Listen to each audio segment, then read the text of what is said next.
Hi guys, and welcome back to Off the Record, the show where we look at new and indie artists and get to know them a little bit more. Before we have a chat with this week's artist, I think it's only right we hear him play a bit of his music. So without further ado, let me introduce Finlay Cullivers.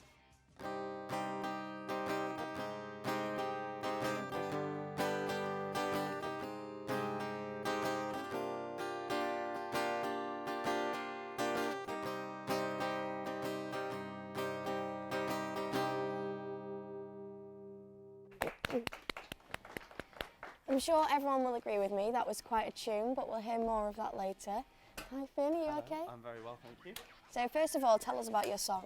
The song's called Solace. I wrote it in the summer, just gone, and it's the song that I'm proudest of to date, lyrically, and it seems to go down really well at gigs. I'm in the middle of recording it at the minute as well, so hopefully that'll go well. So can you tell us, does it say synagogue or inagogue? Good question, good question. My family all seemed to think it said synagogue when I first played it for them, and seemed to think I'd had some sort of Jewish turn. But it says inner God, so yeah, it does, it's just my pronunciation. So how old were you when you first started writing music? Properly, I was about 15 when I learned to play the guitar, but I started writing songs when I was about 3 that were very inappropriate for my age. Lyrics like, "Come and do it, baby, I'm waiting for you," went down really well at family parties, but for all the wrong reasons. Yeah. So what is your song about? The majority of the songs I write are autobiographical, and it was about a rough time I was going through. Everyone has rough times in relationships, and I just tend to get mine out in songwriting. It's almost like a counselling Therapy, mechanism. yeah. Free therapy. So if you could perform in one place, where would it be? There's a venue in Manchester I really like called the Albert Hall. It's in the centre of town, and it's about 1,500 people, and it's an old church that's been renovated to a venue, and it's really nice. The acoustics in there are just amazing. I've seen a couple of my favourite artists in there, so it's a place that I like going to. So who influences you as an artist and as a songwriter? I've got to say, Irish songwriter Hosier, he's had a massive influence on me. His lyrics are like poetry. Adele's had a big influence on me, and more recently Oasis, Noel Gallagher especially, although I am going to see Liam on Saturday. Is that the Manchester influence, do you think? Yeah, I don't know. I watched the documentary, the Supersonic documentary, and it just kind of gave me the wanting to listen to them, and I really enjoyed it now. Yeah. So where do you see your music career going? Well, at the minute I'm enjoying just gigging at home, just getting the odd gig in pubs and clubs and kind of thing. But if something did happen, I'd love that, but I'm not holding my breath. So if we were to look at your iPod, say, Yes. What music would we find there? Oh, it is a very eclectic mix. There's everything from Oasis to musicals and anything, anything you could think of, it's probably on my Spotify. So have you ever been in a band or anything? I'm currently in a duo called Tyler Wave. I've normally got Tyler with me, a guitarist, and that's what we've been doing. We've been doing gigs in North Wales for the past 2 years, and yeah, that's Called Tyler Wave, did you say? Tidal Wave, yeah. Tidal Wave. So now let's look at a band formed in 1991. Their strong Mancunian accents, referring to British culture and bands from the past, make them one of the most successful bands in the UK in the 90s and early 2000s. They made the Guinness World Book of Records, the longest top 10 chart run by a group, 8 #1 hits, 7 #1 albums, and the biggest sibling rivalry of the 21st century. This is the story of Oasis.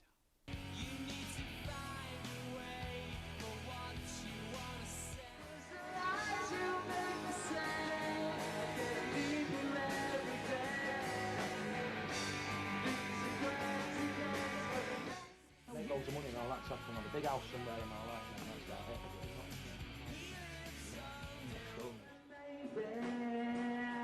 I don't really wanna know how you got in gross, 'cause I just wanna fly. Got signed by Fate, you know them.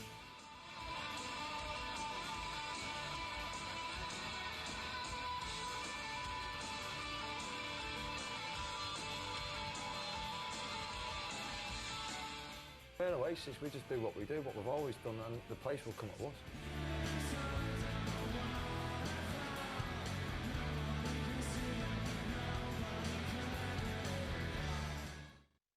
was great. I can see why you're influenced by such a huge band. So now we know a bit more about your music and influences, it's time to delve a little deeper. And to do that, we're going to play a game with one of your friends, Jack, from the audience. Please welcome Jack. Alright. Hello. He's here to help shed some light on your personal life. So how the game's going to work, I'm going to ask you a question and then you'll turn your boards around and we'll see if you answer it correctly. So question number 1, if Finley could have any animal as a pet, what animal would it be? 3, 2, 1. Both answered dog. Bingo. Oh. Nice. So question number 2, if Finley could choose one food to eat for the rest of his life, what would it be?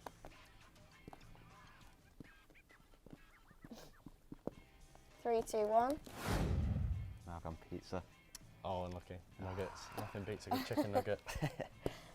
Question number 3, what is Finley's all-time favourite song? Ooh. This is a good one. We have spoken about this. 3, 2, 1. Oh, I've gone for another classic, Elvis Presley. Can't help it. No. That is a good song. Not my favourite. Okay, so everyone has a musical guilty pleasure. Who is Finley's biggest guilty pleasure? Oh.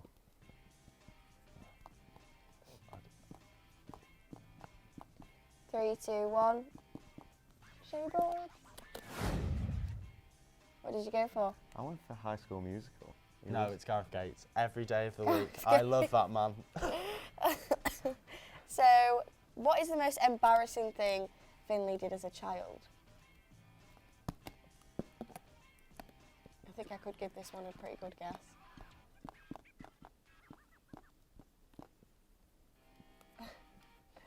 Three, two, one.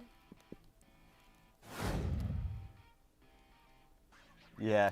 Yeah. Inappropriate Very Nailed song. it. Nailed it. If Finley had to give up one of these for a year, which would it be? Sex, alcohol, or music? Well, it definitely wouldn't be music. 3, 2, 1. Well done, guys. Yes.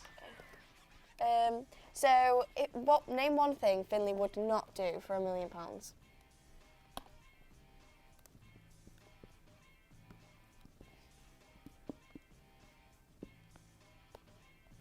3, 2, 1. Cry. Give up music. Yeah. Why would you'd give up music for £1 million? No, that's a good point. That's a good point. So, snog, marry, avoid. Are you ready? Right, yes. Kim Kardashian, Noel Gallagher, and the Queen. Easy. 3, 2, 1. You got the same? No.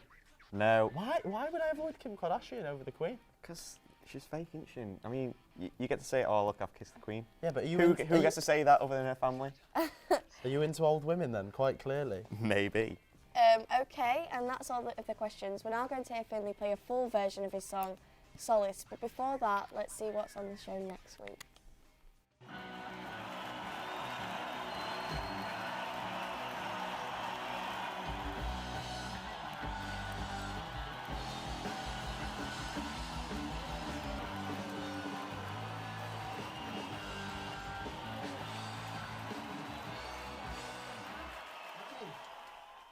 And with that, I'll hand you over to Finn.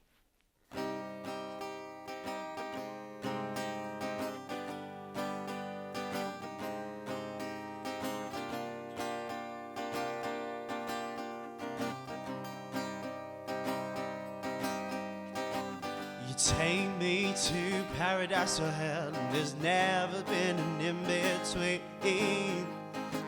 My heart still breaks at the mention of your name, and I'm not sure how that makes me feel.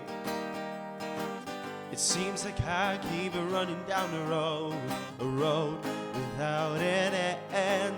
I'm sick of all your childish games, so we could stop playing pretend.